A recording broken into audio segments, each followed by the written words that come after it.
Eddie Soldiers. It's been over a month of this quarantine, which means it's been over a month since I have gotten a new book, and I'm going crazy. At the beginning of April, I ordered some books that came out in April, expecting it to take a week or two, maybe a couple extra days longer, and I still have not gotten any of them, and I'm slowly going insane. Yes, I know, I'm like an addict with a fix. So to try and rein in that probably unhealthy behavior, I decided that this month would be the great Re-Read-A-Thon of April 2020! Woo! At the end of my March wrap-up, I put that I had reread the Sabina Cain series, just for funsies.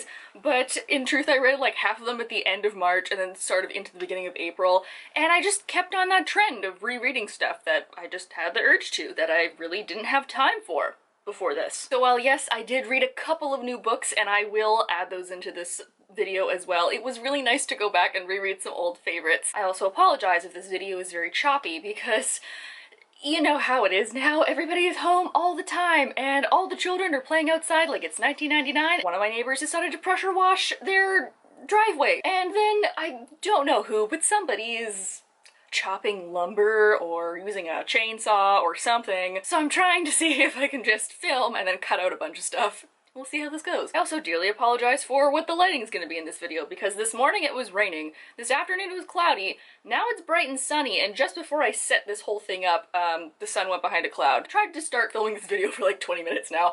I'm just gonna go for it and we'll see what happens. It's a chaotic mood today. So why don't we just start off with the series that started this whole thing, and that is the Headed Stepchild / Sabina Cain series by J. Wells. As you can see, with why all the spine creases here, this is a very well-loved paranormal series. I read all these in about a week, and it was so fun to just go back to this snarky vampire mage assassin. I came for the vampires, but I stayed for the demons. This is a very imaginative paranormal world. For example, vampires have red hair, and the older they are, the darker red it gets. There are mages and fairies and werewolves and demons, and the whole demon plotline came into this way more than I was expecting. It was so great! Eventually we like actually go to hell, and we're making sacrifices for the, you know, god of magic. And of course, our main character is a snarky half-mage, half-vampire assassin who's suppressing trauma from her childhood by serving the Domina vampire. But this is a surprisingly great plotline that goes into all kinds of magic and trauma and sisterhood and family. Like on one hand we have vampire fight scenes where people are staking each other and people are exploding. Then we have intense demon fairy politics and black magic users. But then we also have hairless demon cat companions, vampire strip clubs, and screamo punk emo mage bands that like to do kinky shit on the weekends. It's hilarious! The second book that I reread this month is The Night Circus by Erin Morgenstern, which was a brilliant idea on my part, I must say. Last month I finished reading The Starless Sea, which is her newest and latest book that is now my favorite book, and I was like, well, you know, I feel like I gotta. Oh wow, the sun really does not like this book. It just disappeared as soon as I started talking about it. This was really nice to read as an adult, because the last time I read this I think I was 16 or 17, and so I didn't quite get a lot of the backstory or the hints that were in this book, and it was really nice rereading it and being able to understand. And I used to hate magic realism, but that love has slowly grown and has also allowed me to appreciate this book a lot more. In case you don't know, this is a historical fiction about a magical circus that is called The Circus of Dreams. It centers around two characters who both have magic that are competing against each other in a competition to see who will win. And it also goes into the lives of the people that run this circus and the people that love it. Some of my favorite scenes are when we see the rooms that Celia and Marco have created against one another. Like,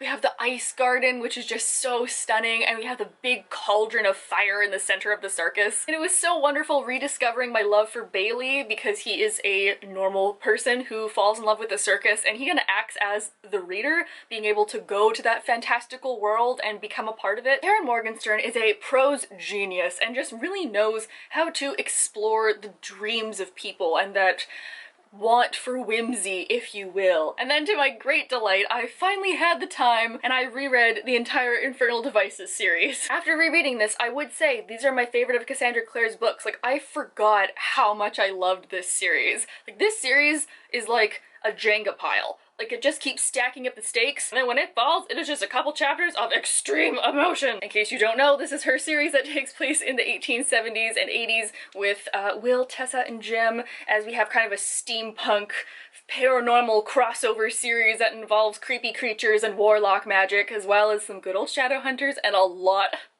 of fantastic one-liners, mostly from Will. You know, Will, I thought we could be friends once, and I once thought I was a ferret, but that just turned out to be the opium haze. Did you know it had that effect? Because I sure didn't. Oh, what a gem of a book. And speaking of gem, my Silver Prince cinnamon roll, reading him playing his violin and hearing all the stories that surround music in his life just made me feel emotions that I was not ready for. I've mentioned multiple times before that this is the only series that does a love triangle right, and I still stand by that. Like, Will and Jem's bond is so different than the bond that Jem and Tessa have and that Will and Tessa have, but just all of them together, there's just like so much love and respect and like want for happiness for the other person. It's just so beautiful. And if you thought that even though this is the 5th or 6th time that I've read this series, I wouldn't cry like a little bitch at the end of Clockwork Princess, you would be wrong. Demon pox on all your houses. And now I'm going to cheat just slightly, but it's my video, so I can do whatever I want. I noticed that Amazon Prime had the 2nd season of American Gods, and I realized that I hadn't seen the 2nd season. So I rewatched the 1st season in 2 days and then watched the other season in 2 days too. This book and story, to me, is so good because I love the way that Neil Gaiman integrated the mythology behind so many cultures into a modern day setting, and the juxtaposition of the modern gods and the old gods coming together and kind of showing what people find valuable and what they worship. I love to hate the new gods. Like, I love the TV goddess, and the new media character is very smart in the 2nd season. I hate the character,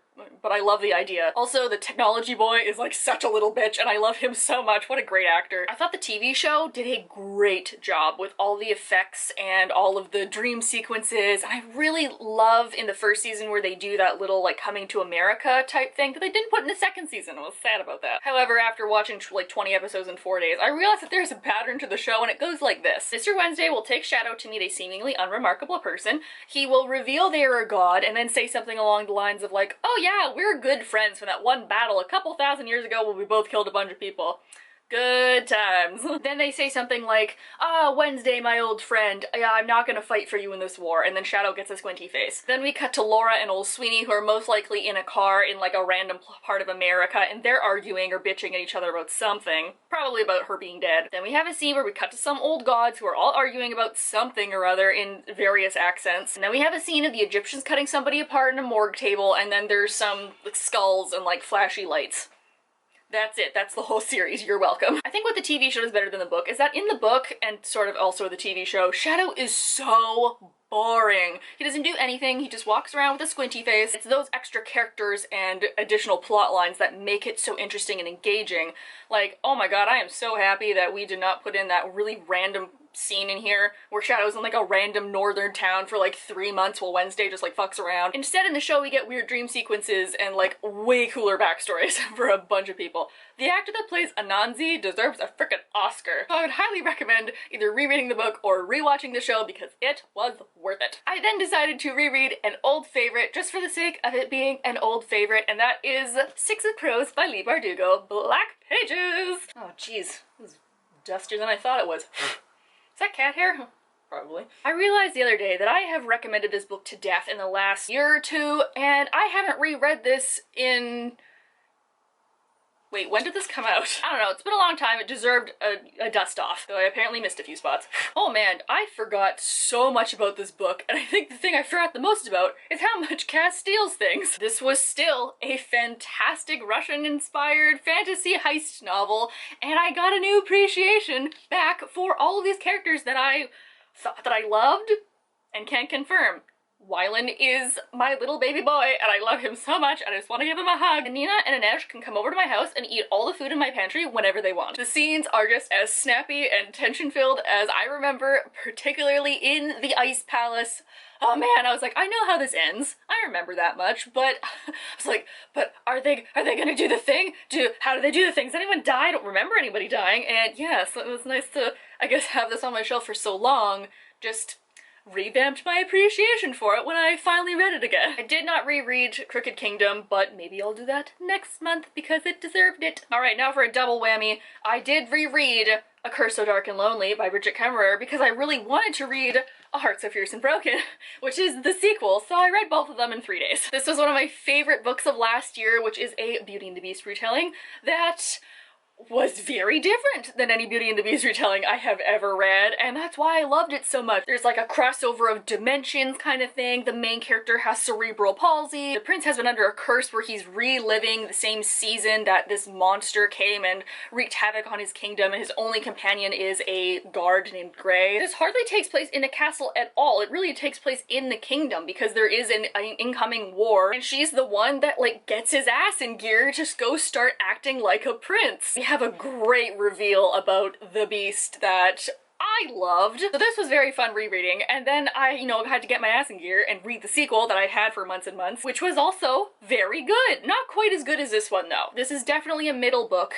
but I really like the character development of Gray because we get to see the guard develop a little bit more outside of his guard persona. We get some characters from the opposing kingdom who is coming to take over. We get some interesting new magic creatures, and we get another little cinnamon roll that I love, and his name is Heiko, and he's just sweet and adorable, and I would do anything for him. I'm really impressed with this series and where it's going and how it's being written, so I cannot wait for the third one. I think this has major potential to be in my top 5 series of all time. Ooh, that is some big hype right there. So those are all the books that I reread in the month of April, but I'm also gonna add 2 books that I read this month that are new to me that I quite enjoyed. The first one being Bone Criers Moon by Catherine Purdy. Not a huge fan of her other works, but this one sounded so good, so I got it.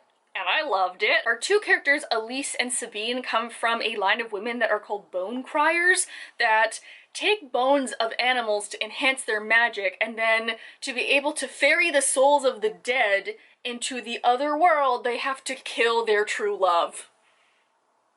Sounds dope. I mean, not for the guys, like sucks for the men. So we follow our warrior Elise and the soft-hearted Sabine as Elise is doing her grand ritual to lure her true love so she can kill him and become a farrier. And the boy that shows up, Bastian, who we also get his POV from, he wants to kill her. This is a really good twist on the soulmates or like god-bonded people, because I usually hate those. I have a whole rant about how I hate soulmate AUs. I will link that above. But of course, we can't quite help but be drawn to each other, and then kind of show what the Bone Criers really do to the general populace who just think that they're these magical, mystical creatures of lore. Also, y'all know I'm a sucker for bone magic, and ooh, I want to go buy all of the bone-shaped jewelry. Like, if I could put this on a necklace and just hang it around my neck, I mean, I'd probably get, you know, looked at it, the local nesters, but, you know, whatever. The ending is something I feel like you would love or hate, and I'm not a huge fan of it, so I don't know if I'll pick up the sequel, but I definitely would recommend reading the first one, and if you like that kind of ending, then go for it. And lastly, the one that I finished the night before I started to film this video, and that is The City of Girls by Elizabeth Gilbert. It centers around a young adult woman in the 40s who moved to New York City after getting kicked out of her prestigious college to go live with her aunt who runs a theater company. So it's all old Hollywood glamour and the unglamorous side of theater, which I am well versed in as an ex-theater kid. The glitz and glam and scandal of old Hollywood in New York as the war happens. So we do get pre-war, and then as the war is happening, how that changes her and how she's growing up in that time. Even if you're not a theater kid or an ex-theater kid, I think you can appreciate this just for the fact that it's so realistic about what a shallow, pretty teenage girl who doesn't care about school and just wants to be fabulous and not have anybody stop her. And I love that our main character is kind of a bad person. Like, she's selfish and inconsiderate, and the path that her life takes being in the 40s as a single woman is really interesting to read. And looking back on my life and writing this memoir type of format, that does add in that modern perspective of, I didn't realize at the time that that was bad, or how as she grows older into the 60s and 70s and the sexual and feminist revolution happens and she realizes what she wants and how that patriarchal society that she was living in really affected her and her mindset growing up. I'm like, all right, Elizabeth Gilbert, all right, okay. I get this now. I get it. I did very much so enjoy this. So there you have it. There's everything I reread and read in the month of April. It's been a weird month. It sure has. I hope everybody is doing okay, and if not, I'm sending you a hug. Every day I'm like refreshing my email to be like, has my order shipped yet? Has my order shipped yet? Has my order shipped yet?